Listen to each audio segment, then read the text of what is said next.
Here we are again, my friend. What's up, buddy? You know, you do it all, and we've talked about all your different roles, the comedy, and now the action, of course, dramatic roles. Do you have a favorite?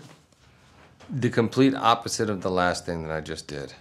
So it was funny because I went from Mile 22 right into Instant Family, which I'm actually seeing tonight, and probably just a week or so in between the two shoots. And I was so relieved to be just on a set, talking, making people laugh, you know, just interacting one-on-one, no real conflict, not too intense. But then, of course, as I started getting to the end, I was chomping at the bit to get back into something more serious. Or I wouldn't say serious because it's serious in tone, but it also has comedic elements, but more action, more activity. You're also a producer on this one. Tell me the inspiration behind getting this story out.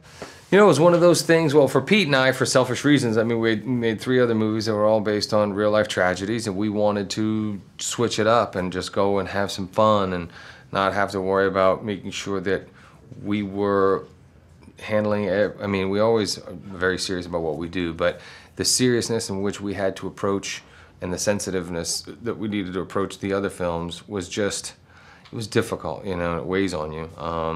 So for us to just be able to go out there and have fun and tear it up was more than enough reason to want to make it. You definitely tore a lot up in this movie. The car chase scenes, the fight scenes. Man, tell me about filming those. Did you get to start over?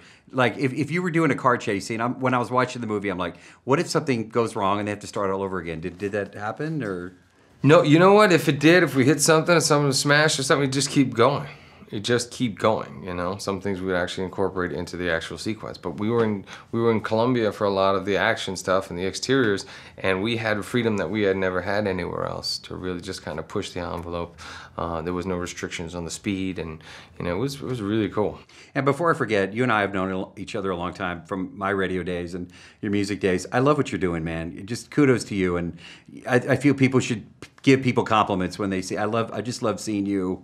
What you're doing. Well, thank you. Last time we spoke, you mentioned, you gave me a little tease about Wahlburgers in Houston. Mm-hmm. We had the story first, and now everybody's talking about the big, you know, that it's coming to Houston. What can you tell me? Do we have a date? We don't have a date yet. We zeroed in on a couple of locations. For us, location is key, right? We have to be where we can reach as many customers as possible. Foot traffic is important. There's a lot of things that go into choosing a location, but we're coming, and we want to come correct. So. And I get to be there day one, right? Yeah, of course. Did we get that on tape? Yeah, but okay. You got to do it right in Texas. You got to do it right.